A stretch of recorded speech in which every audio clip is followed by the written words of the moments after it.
Assalamualaikum warahmatullahi wabarakatuh.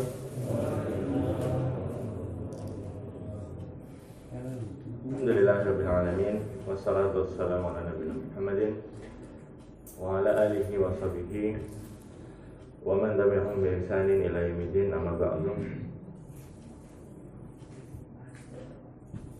Jemaah pengajian Ahad pagi Masjid Al-Hikmah Jalan Kucang, rahimani wa rahimakumullah.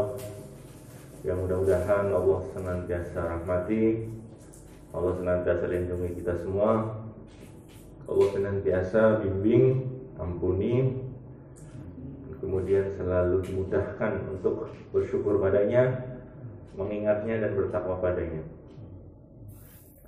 Alhamdulillah, marilah kita senantiasa panjatkan puji syukur kita kehadirat Allah Subhanahu wa taala. Dan bersyukur itu memang bukan hal yang mudah, karena tabiat manusia itu kurang menghargai apa yang sudah terbiasa dia dapatkan, kurang menghargai apa yang terlalu banyak diberikan. Di seluruh wis biasa, makanya manusia kadang tidak bersyukur kepada pemberinya. Dan Allah Subhanahu wa taala mencurahkan nikmat sangat banyak, teramat banyak, tidak terhitung. Sehingga karena banyaknya itulah terkadang manusia itu malah tidak memperhitungkannya, tidak mensyukurinya. Apa yang kita cari seringnya adalah nikmat yang tidak kita miliki. Tidak punya malah diangan-angan, dihayal-hayal.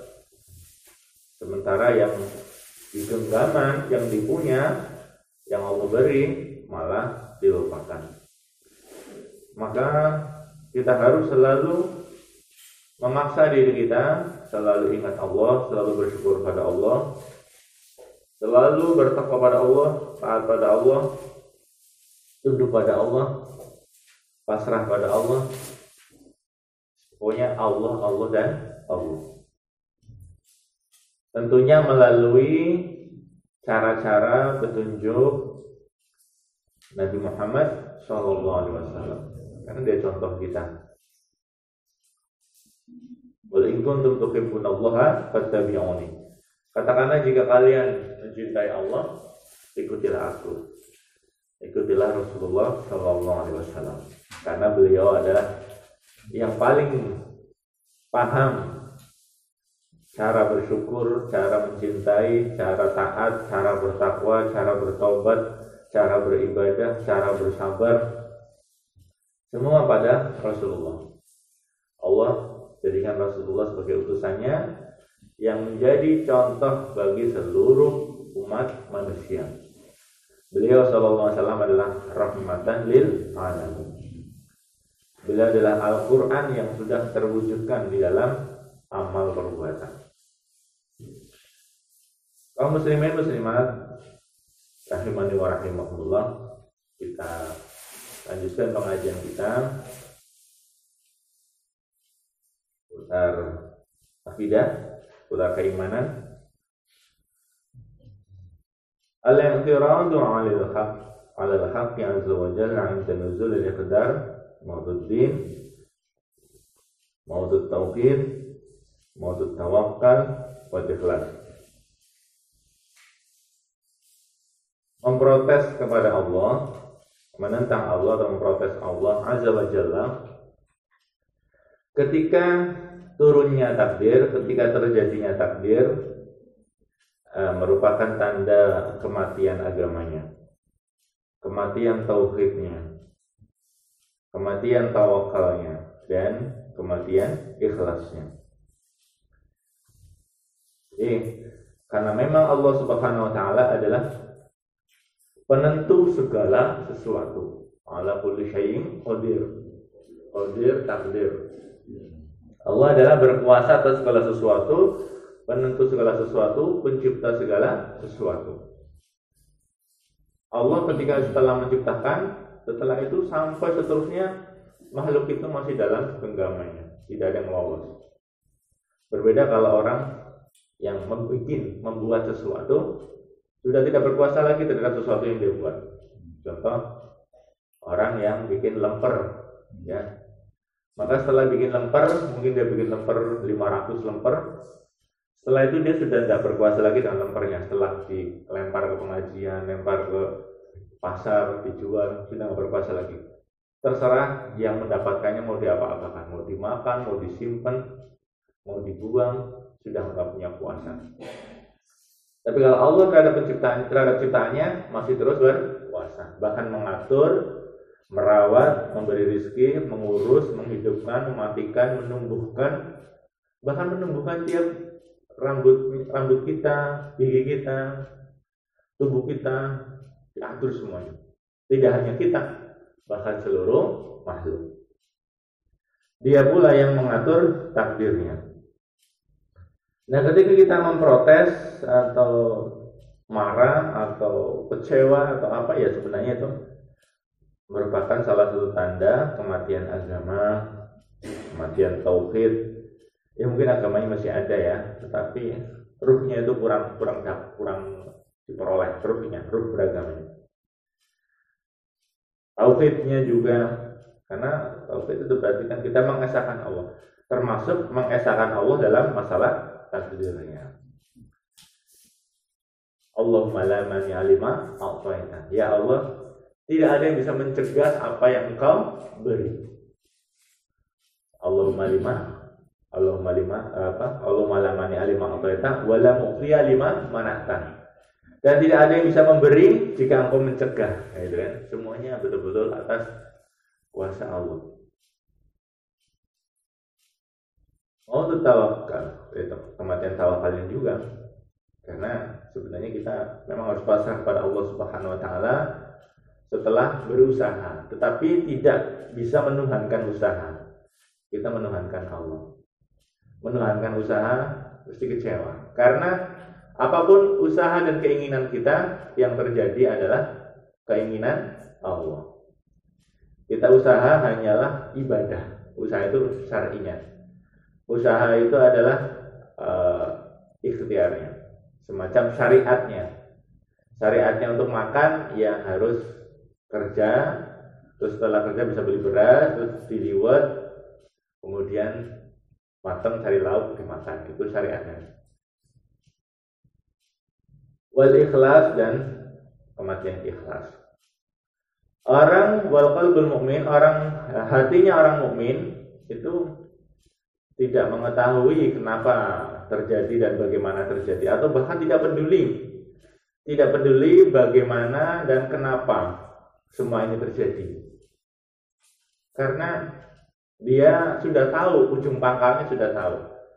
Makanya orang beriman yang sabar, alladzina idza asabathum musibah qalu inna lillahi wa inna ilaihi raji'un. Ini pol. Nah, kita semua kan milik Allah, dan kita semua akan kembali kepada Allah. Ya tidak hanya kita sebagai nyawa, tetapi juga seluruh apa yang miliki kita, yang Allah titipkan pada kita. Apa itu berupa harta, apa itu berupa jabatan, apa itu berupa anak, berupa istri, kebun-kebun, semuanya milik Allah. Apa yang milik kita? Apa coba milik kita? Anak apa milik kita? Anak kita bapaknya, tapi milik itu bukan. Kita hanya terima mantenan terus tidur bareng, terus jadi anak gitu loh. Padahal banyak orang yang tidur bareng tapi juga tidak punya anak. Jadi kita betul-betul tidak milik anak, tetapi Allah mengkuasakan kita untuk jadi bapaknya. Bapak dan ibu adalah sebutan dari orang yang melahirkan dan membesarkan. Tapi kalau milik Allah semuanya. Lillah, inna lillah wa inna ilaihi raji'un. Semuanya kan kembali pada Allah. Maka sebelum kita dipaksa kembali pada Allah, kita harus sukarela kembali kepada Allah. Termasuk harta, kita kembalikan untuk sabilillah, untuk jalannya Allah. Termasuk umur, waktu, ucapan, penglihatan, kita kembalikan untuk taat kepada Allah. Orang mukmin tidak peduli, tidak tahu lagi mengapa dan bagaimana. Mengapa takdir ini terjadi? Bagaimana kok bisa terjadi? Makanya Rasulullah SAW pun melarang ucapan lau, ya, ucapan lau. Karena ucapan lau itu adalah pintu setan. Ucapan lau itu seandainya. Oh, seandainya aku begini pasti tidak terjadi begini. Oh, seandainya aku macam-macam. Pakai masker, cuci tangan, pasti tidak terjadi begini. Ini seandainya itu pintu setan. Kalau sudah terjadi itu sudah. Jadi kalau belum terjadi itu belum takdir. Kalau sudah terjadi namanya takdir. Wah, nanti kalau nggak usah pakai masker, nggak usah cuci tangan, kalau waktunya kena ya kena gitu misalkan. Ya enggak, itu bukan takdir. Kalau takdirnya kena ya kena, bukan, itu bukan takdir. Takdir adalah saat terjadinya. Kalau belum terjadi belum takdir. Masih taraf usaha, ya. Masih taraf usaha. Misalkan kita pakai masker, kita cuci tangan, kita sudah hati-hati, kita sudah jaga jarak macam-macam ya. Terus kena. Nah, hari di mana kena itulah takdir. Kalau belum kena, belum takdir. Nah, sebelum jadi takdir, kita harus usaha. Walaupun di catatan takdir sudah kelihatan kita kena atau tidak. Gitu. Oh, malah ternyata meninggalnya kecelakaan. Itu beda lagi kan. Kita tidak tahu takdir. Kita sudah pakai masker, sudah pakai cuci tangan, ternyata meninggalnya kecelakaan. Itu takdirnya ya. Jadi maka tidak boleh mengatakan seandainya tidak boleh. Seandainya aku orang lewat sana mesti orang aku senggol. Ya mungkin akan kesenggol di jalan yang lain. Tidak, kita tidak bisa mengatakan seandainya. Tetapi yaqulu, dia berkata bahwasanya bala, ya tidak apa-apa ya Allah, tidak apa-apa. Ya, pokoknya dia sudah mengiyakan semacam oke lah, semua perbuatan dia terima dengan ikhlas, dengan pasrah, dengan tawakal. An-nafsu kullaha mukhalafatun munasya'at. Nafsu itu seluruhnya bertentangan. Nafsu itu seluruhnya berselisih. Maksudnya berselisih dengan ketaatan, berselisih dengan kebaikan, itu nafsu. Maka barang siapa yang ingin memperbaiki nafsu, falyujahidah, maka dia harus berjihad melawannya. Dia harus bersungguh-sungguh menaklukkan nafsu. Dia harus bersungguh-sungguh memerangi nafsunya. Hatta ya'manu, sampai menjadi aman syarruha, kejelekannya. Jadi nafsu itu seluruhnya jelek dan seluruhnya itu menentang. Tidak hanya menentang kebaikan, bahkan menentang Allah. Nafsu itu menentang Allah. Maka supaya tenang kita harus perangi dia. Ini musuh kita ada setan, ada yang kita perangi di dalam diri kita. Nah, ini kalau nafsu itu semuanya jelek di atas kejelekan.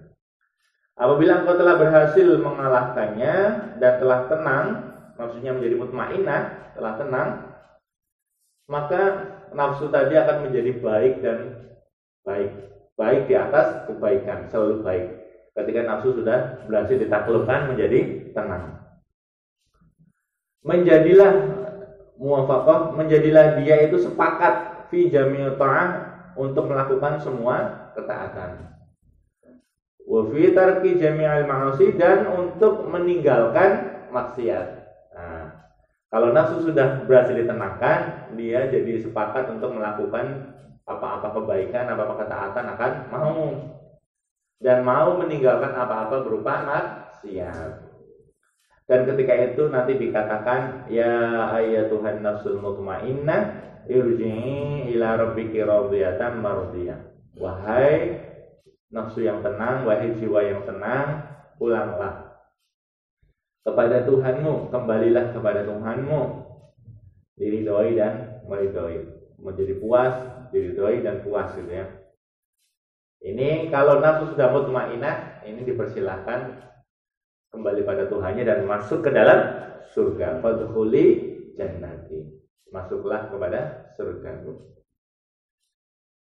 Jadi tugas kita adalah memerangi nafsu sampai mutmainah, sampai tenang. Sampai kapan?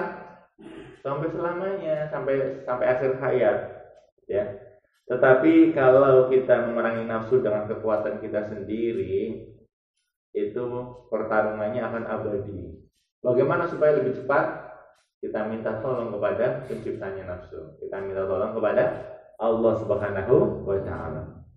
Makanya kalau dalam khutbah itu mukadimahnya begini biasanya. Wa na'udzu billahi min syururi anfusina, gitu ya. Dan kami berlindung kepada Allah min syururi, dari kejelekan-kejelekan anfusina, nafsu-nafsu kami. Nafsun satu, kalau banyak orang anfus, ya, anfusina, nafsu-nafsu kami, jiwa-jiwa kami. Jadi kalau sudah sah, kalau sudah tenang, akan hilang darinya kejelekannya dan tidak lagi mau berkaitan dengan makhluk-makhluk, dan seolah-olah dia sudah menjadi sah, menjadi kenasabannya kepada bapaknya Ibrahim alaihi salam. Seolah nafsu kita itu sudah bernasab kepada Nabi Ibrahim alaihi salam.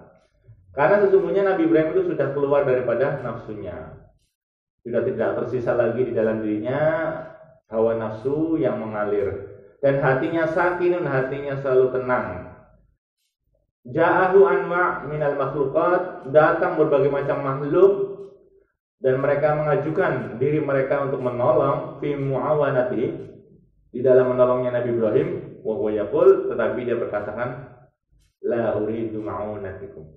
La uridu ma'unatakum. Aku tidak membutuhkan pertolongan kalian. Aku tidak ingin pertolongan kalian. Pengetahuan Allah bihali, tentang kondisiku, mencukupiku, mensuali daripada permintaanku atau daripada kalian semuanya. Dan ketika telah menjadi sah, telah menjadi benar kepasrahan dan tawakalnya Nabi Ibrahim kepada Allah, maka dikatakan kepada api, kuni bardan wa salaman ala Ibrahim. Hai api, jadilah kamu dingin, wa salaman, dan menyelamatkan terhadap Nabi Ibrahim. Ya, ini ketika Nabi Ibrahim akan dilemparkan ke gunung api, ya, gunungan api, pakai ketapel, ya, tidak didorong, bukan, tapi pakai ketapel karena saking panasnya. Itu malaikat-malaikat itu sudah menawarkan, hewan-hewan juga sudah menawarkan pertolongan. Malaikat hujan sudah menawarkan untuk menyiram hujan di api itu, tapi dia cukup Allah saja. Hasbunallah wa ni'mal wakil. Ini sulit, ya. Kalau sampai taraf ini sulit. Sampai taraf Nabi Ibrahim sulit sekali. Dia memang betul-betul teladan yang milah kita harus ikuti, ya. Termasuk Rasulullah SAW kan juga mengikuti Nabi Ibrahim. Ya, luar biasa, teladan dari sisi tauhid, teladan dari sisi akidah. Allah perintahkan api menjadi dingin. Tidak hanya dingin, wasalaman. Karena kalau tidak ada kata salaman, nanti api itu Nabi Ibrahim bisa celaka, terkena dinginnya api. Kedinginan. Karena panas, dingin juga mencelakai juga, ya. Nah, akhirnya wasalaman, dan juga menyelamatkan. Saat itu semua api itu nggak bisa dipakai.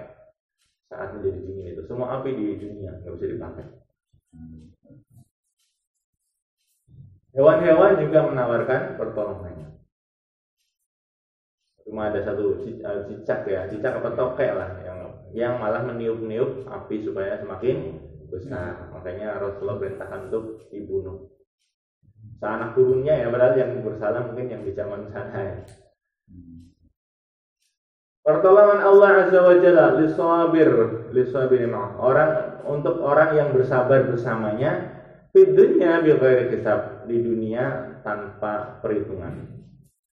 Jadi pertolongan Allah Azza wa Jalla terhadap orang yang bersabar bersamanya di dunia ditolong tanpa perhitungan. Makanya kita harus menjadi orang yang as-sabir ma'ah, orang yang bersabar bersama Allah. Jangan bersabar dari Allah. Beda apa enggak? Bersabar bersama Allah dengan bersabar dari Allah. Kalau bersabar bersama Allah ya kita menyandarkan kekuatan kita pada Allah. Allah penolong kita, Allah pengasih kita, Allah pemberi kita. Tapi kalau bersabar dari Allah, seolah-olah Allah itu jahat. Sehingga kita bersabar dari perlakuan Allah kepada kita. Kali ini bersabar bersama Allah itu ibadah. Bilai kita pertolongannya itu tanpa perhitungan. Kita sudah ditolong sama Allah, bisa itu enggak? Ditolong sama Allah, bisa itu enggak? Ya. Ditolong oleh Allah dari kelancaran kehamilannya kita dulu waktu di dalam perut. Karena kalau Allah berkehendak gugur nggak jadi lahir. Ditolong ketika persalinan, ya, ditolong terus. Kita sampai kapan? Udah nggak bisa hitung kita, ya, nggak bisa hitung. Dan kenikmatannya fil akhirah, di dalam kehidupan akhirat bi khairi hisab, tanpa perhitungan juga, lebih banyak lagi nanti di akhirat, ya. Di akhirat ditolongnya lebih banyak lagi, tentunya dimulai dari alam kubur sampai seterusnya, sampai surga, ditolong terus sama Allah. Allah berfirman dalam surat Az-Zumar ayat 10, "Innama yuwaffas sabiruna ajrahum bighairi hisab." Sesungguhnya dicukupi, dipenuhi, diberikan bagi orang-orang sabar ajrahum, pahala mereka tanpa batas, bighairi hisab, tanpa perhitungan. Jadi Allah Subhanahu wa taala sangat cinta dengan orang yang bersabar, sangat suka ya. Isbiru ma'ahusah, bersabarlah kalian bersama Allah sebentar saja, sesaat saja. Wa qad ra'aitum, kan kalian sudah melihat lutfi in'ami sinin. Kalian sudah melihat kelembutannya, kenikmatannya bertahun-tahun. Ya. Ayo kita bersabar bersama Allah sejenak, sebentar saja. Bukankah kita sudah melihat kelembutan Allah, kebaikan Allah, nikmat Allah sudah bertahun-tahun kita rasakan, ya. Asy-syaja'ah sabrus sam. Yang namanya keberanian adalah kesabaran yang sebentar. Kita jadi orang yang berani, jangan jadi penakut, kita berani. Keberanian adalah kesabaran yang sebentar. Memang orang-orang soleh itu macam-macam ya. Ada yang seperti itu Nabi Ibrahim ya. Seperti itu Nabi Ibrahim ya. Nabi Ibrahim kan luar biasa ya. Kalau kita ada orang seperti itu zaman sekarang, kita mungkin marah-marah. Oh itu enggak ikhtiar dan sebagainya. Ditawari bantuan atau. Tapi ini beda. Ini betul Nabi Ibrahim itu luar biasa. Ada lagi Ali bin Abi Thalib. Dia kan banyak sekali yang benci ya, yang memusuhi banyak ya orang Ali bin Abi Thalib.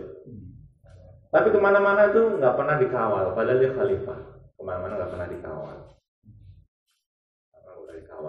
Meninggalnya juga ketika ditusuk ya, ketika sholat yang mirip dengan Umar bin Khattab. Ketika ditanya, loh banyak sekali yang memusuhi dan ingin membunuh kok nggak ada pengawal, nggak ada apa. Kayak Umar bin Khattab juga segitu, tidur di pinggir pasar, tidur di di bawah pohon. Umar bin Khattab padahal dia khalifah yang ditakuti. Apa kata ahli kalau nggak salah itu yang Khisni ajali. Ketika ditanya kenapa nggak ada pengawal, kenapa nggak ada pelindung, kenapa nggak ada macam-macam, nggak ada polisi yang mengawal. Khisni ajali. Bentengku adalah ajalku. Paham? Bentengku adalah ajalku. Kalau belum ajal ya belum mati. Bentengku adalah ajalku. Dalam sekali itu dua kata yang singkat tapi sangat dalam makna. Mau sakit, mau apa, mau macam-macam. Kalau memang belum ajal, ya belum ajal. Nah, dikatakan benteng itu adalah ajalku. Dia perang sudah ribuan perang ya, 20 kali perang. Dari zaman perang Badar, perang Uhud, perang banyak sekali perang. Yang terkenal perang Khaybar ya, pahlawannya Ali perang Khaybar. Tapi dia masih hidup dengan jangka waktu melewati zaman Abu Bakar, Umar, Utsman, zamannya dia Ali. Meninggal ketika jadi khalifah. Artinya itu tadi khisni ajali, bentengku ya ajalku gitu. Kalau memang belum ajal, belum mati gitu. Luar biasa. Ini kita belum nyampe ya. Iman kita belum sampai ke sana. Karena Ali bin Abi Thalib itu kalau sedang baca Quran ya, ketika baca Quran tentang surga itu seakan-akan bisa metik anggurnya di depannya, karena begitu jelas gitu.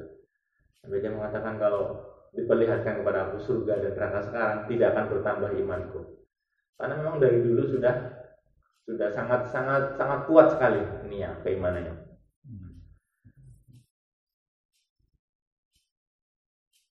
Isbiru ma'hu, bersabarlah dari mana?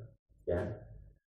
Innallaha ma'as sabirin, sesungguhnya Allah bersama orang-orang yang bersabar. Apa kebersamaan Allah? Dengan pertolongannya, dengan kasih sayangnya, dengan perlindungannya. Isbiru ma'ahu, bersabarlah kalian bersama Allah, dan sadarlah kalian dengannya. Sadar ya, intabihu, ingatlah dengannya, sabarlah dengannya, wala, janganlah kamu lalai darinya, dan janganlah kamu biarkan kesadaranmu ba'dal maut, setelah mati. Karena sesungguhnya tidak lagi bermanfaat kesadaran di waktu itu. Sadarlah dirimu kepada Allah sebelum bertemu dengannya. Karena kesadaranmu, ya bersadarlah kamu sebelum kesadaranmu itu sudah tidak lagi bermanfaat. Maka saat itu kamu akan menyesal dan tidak lagi berguna saat itu menyesal. Jadi sadarnya jangan sampai setelah mati. Karena kalau sudah mati semua orang pasti sadar. Baik orang yang soleh maupun orang kafir itu semuanya pasti sadar. Termasuk Fir'aun kan mau syahadat itu ya. Fir'aun itu mau beriman pada Allah ketika sedang tenggelam. Tapi semuanya sudah terlambat ya. Semuanya sudah terlambat karena kesadaran ketika nyawa di tenggorokan itu sudah terlambat. Dan kesadaran dilakukan adalah sebelum bertemu dengan Allah. Ketika kesadaran sudah bertemu dengan Allah, sudah terlambat. Jadi kesadaran itu dilakukan sekarang, saat sekarang ini ya. Saat matahari belum terbit dari barat, saat nyawa belum di tenggorokan. Wa aslihu qulubakum, perbaikilah hati-hati kalian. Fa innaha idza salahat salahalakum sa'irul ahwalikum. Karena sesungguhnya apabila telah baik hati itu, maka baiklah untuk kamu seluruh keadaan dirimu. Oleh sebab itulah Nabi SAW bersabda, fi ibni Adam mudghah, idza salahat salahalaha sa'iru jasadi, wa idza fasadat fasadalaha sa'iru jasadi, ala wahyal qalb. Di dalam anak Adam ada segumpal darah. Apabila bagus, baguslah seluruh jasadnya. Dan apabila rusak, maka rusaklah seluruh jasadnya. Ingatlah, segumpal darah itu adalah hati, al-qalb. Lalu bagaimana cara memperbaiki hati? Sholahul qalbi bittaqwa.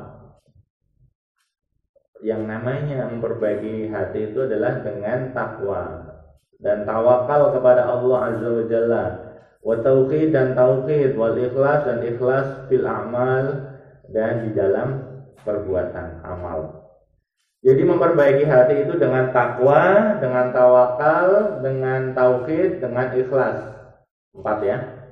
Takwa, kemudian tawakal, tauhid, ikhlas. Ini memperbaiki hati. Dan kerusakan hati adalah dengan hilangnya 4 tadi.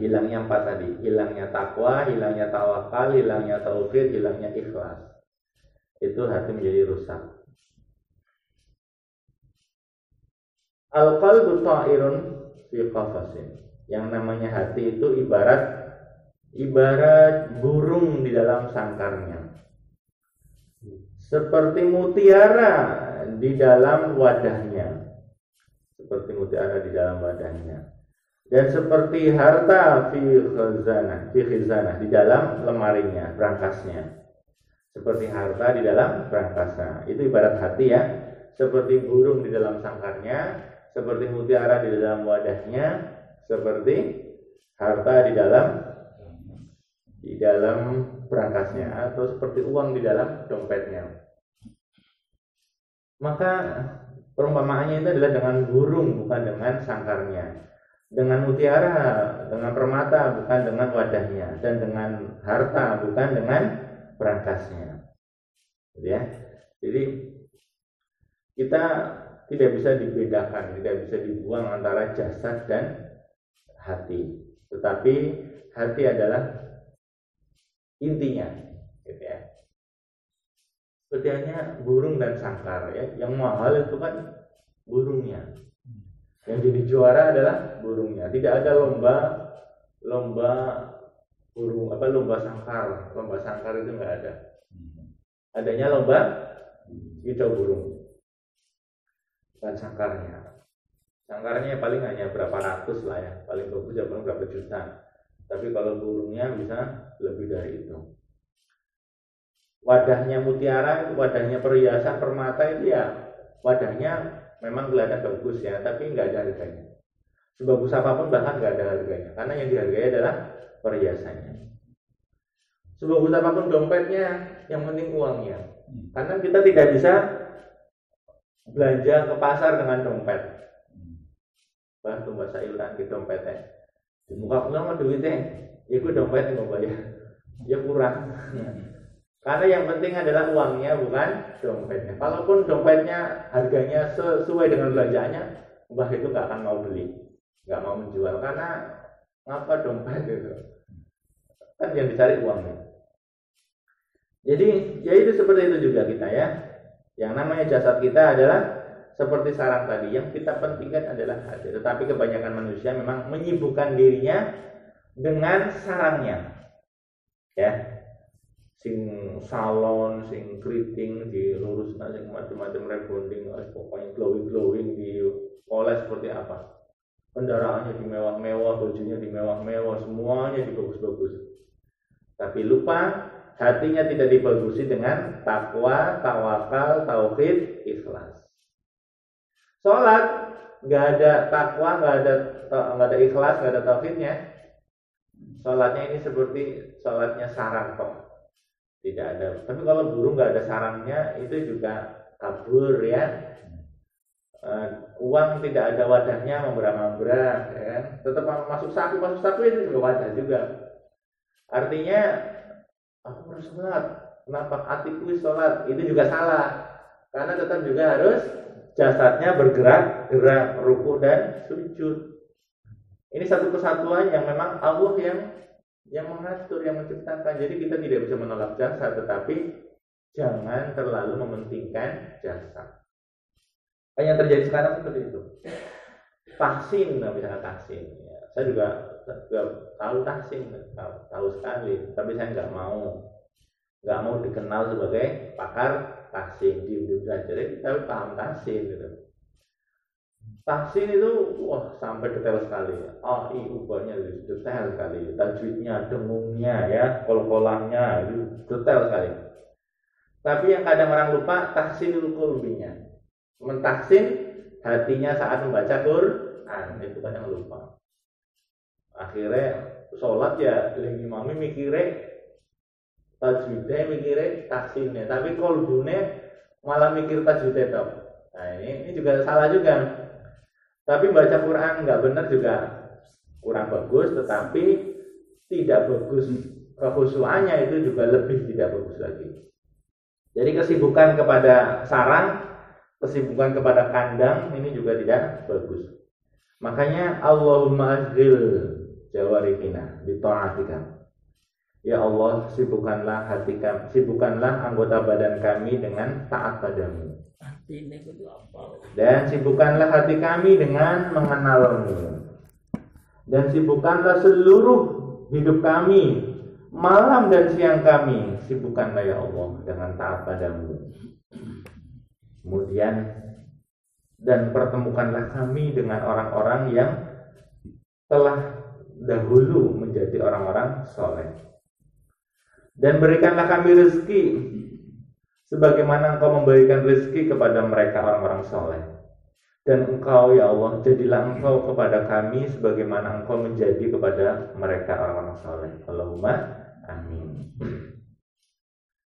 Jadi kita minta pada Allah, disibukkan anggota tubuh kita dengan taat pada Allah, disibukkan hati kita dengan selalu ingat Allah, selalu mengenal Allah, selalu mengetahui Allah, dan disibukkan sepanjang umur kita semua, siang maupun malamnya, disibukkan dengan ibadah. Ya, lalu kita minta dipertemukan dengan orang-orang soleh.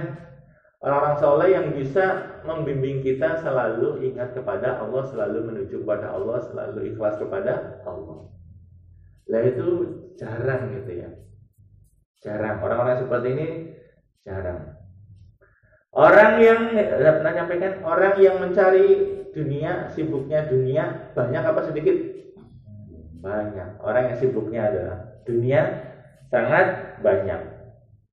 Termasuk kita barangkali ya. Orang yang sibuknya mencari akhirat, banyak apa sedikit? Banyak apa sedikit? Sedikit ya. Sedikit sekali. Orang yang sibuknya adalah untuk akhirat, siang dan malamnya akhirat, adalah sedikit. Tahu nggak yang lebih sedikit tadi? Orang yang hidupnya dibaktikan hanya untuk mencari satu, hanya untuk mencari yang maha satu, al-ahad, hanya untuk mencari pemilik dunia akhirat, hanya fokus mencari Allah, itu lebih sedikit lagi dari yang sedikit. Mungkin yang mencari akhirat 1:1000, yang mencari Allah itu 1:1.000.000. Setiap 1 juta mungkin 1 orang, saking sedikitnya. Saking sedikitnya orang yang betul-betul ikhlas kepada Allah, mencari Allah. Maka kita minta pada Allah dipertemukan dengan orang-orang soleh yang telah lalu, yang sekarang maupun yang telah lalu. Yang sekarang sudah lebih sedikit lagi ya, hampir nggak ada ya, hampir nggak ada orang-orang yang seperti ini, yang sangat-sangat rindu pada Allah, sangat cinta pada Allah, sangat menginginkan Allah. Dia sudah sangat sedikit sekali, sudah sangat sedikit. Dan bisa jadi kalau kita tidak betul-betul mencari Allah, kita tidak akan ketemu dengan orang seperti ini walaupun orang itu di depan mata, walaupun orang itu satu rumah dengan kita, walaupun orang itu satu kasur dengan kita. Kalau tujuannya bukan Allah. Contohnya siapa? Contohnya istrinya Nabi Lut ya. Istrinya Nabi Lut karena memang ambisinya bukan Allah, ambisinya bukan akhirat, akhirnya tidak sampai ke sana. Walaupun dia tidur bersama orang yang kekasih Allah, Nabi Lut ya. Nabi Lut itu nabinya Allah, tapi nggak ketemu kan? Walaupun di ujung meripat itu.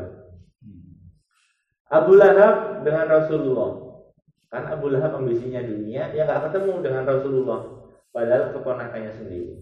Abu Lahab dilikai, ya, jadi nggak ketemu.